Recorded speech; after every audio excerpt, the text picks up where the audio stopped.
friends, we finished our book about Frog and Toad's adventures, but guess what?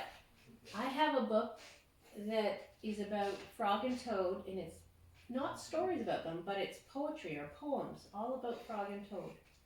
And this book of poetry is written by the same author that wrote the Frog and Toad stories. That is Arnold Lobel. This book of poems is called The Frog and Toads All Sang. It's got bright, cheerful colors. And the artist who made the pictures is Arnold Lobel's daughter, Adrienne Lobel.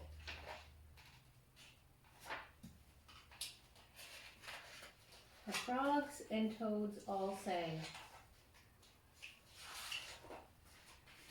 And that's the name of the first poem in the book. We are going to have a party, the Frogs and Toads all sang. We've got lemonade with ice cubes and paper lamps to hang.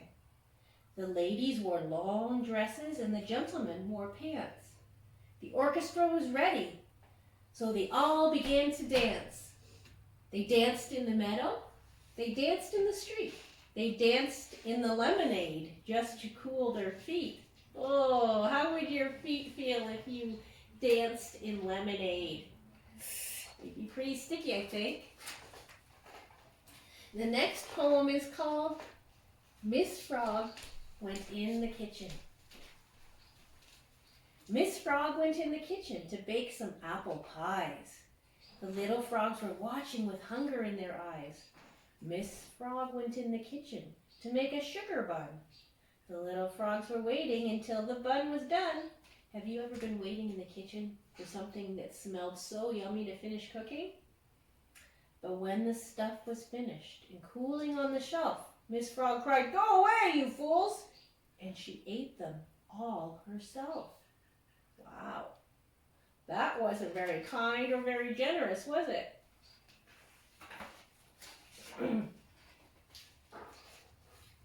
I love to eat. I love to eat, a fat toad cried. I eat all day, he cried with pride. He was bragging about how much he ate. I eat and eat until it hurts, and then finish up with 3 desserts. Why do you think he kept eating if his tummy was hurting?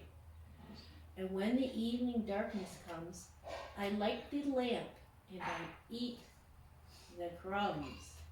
Oh, I don't think he felt very well after eating up all that food. Have you ever eaten a whole bunch of food and had a tummy ache? The next poem is called Pollywog School. Pollywog School. Well, you're doing school at home right now, and this is called Pollywog School. I wonder what they do in their school. Underneath the lily pads, where the mud is cool, many little pollywogs swim their way to school. We go to class each day, said one, and all we do is wiggle. In their school, that's all they do. We do not read, we do not write, we only squirm and giggle. Do you think you'd like to go to a school where all you did was wiggle, squirm, and giggle? I know you do that in our school sometimes too, and I'm sure you do at home.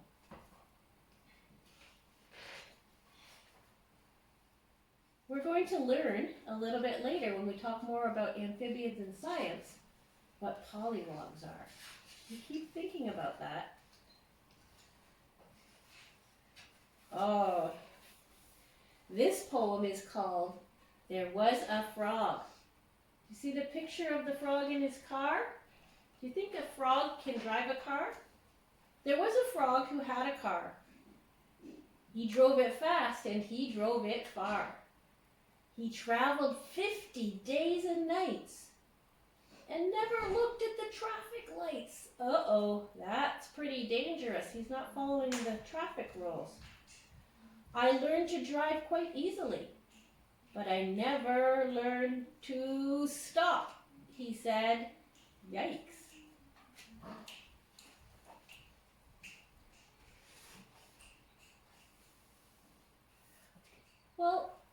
an interesting poem. It says, a toad was feeling. A toad was feeling sad and grumpy because his skin was rough and lumpy. My skin is bad, said he, I'll hide it. He bought a coat and jumped inside it. And now he said, I do not worry. Outside, I'm nicely soft and furry. Do you ever worry about the way you look? Or maybe you think, I don't look like the person beside me. I don't have the same clothes or the same hair or the same eyes. Should you feel bad about that? Never. God made us all to be different. He wants us all to be different, like different colored flowers in the flower garden.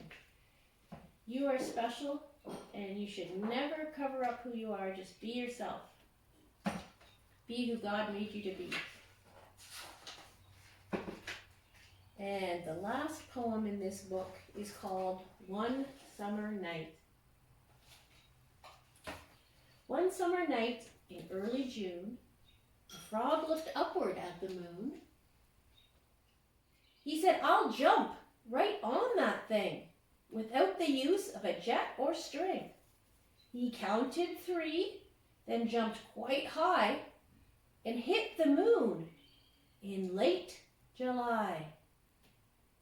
So, if he jumped in June and got to the moon by July, how long did it take him? June, July. It took him a whole month to jump from Earth to the moon. Now, do you think he was using his imagination? Do you think a frog could really jump that high from Earth to the moon? I don't know. Well, that's it for our poems and our stories about Frog and Toad. Maybe someday, when we're back to school and out and about, you can visit the library and find some more adventures about Frog and Toad. That's all for now.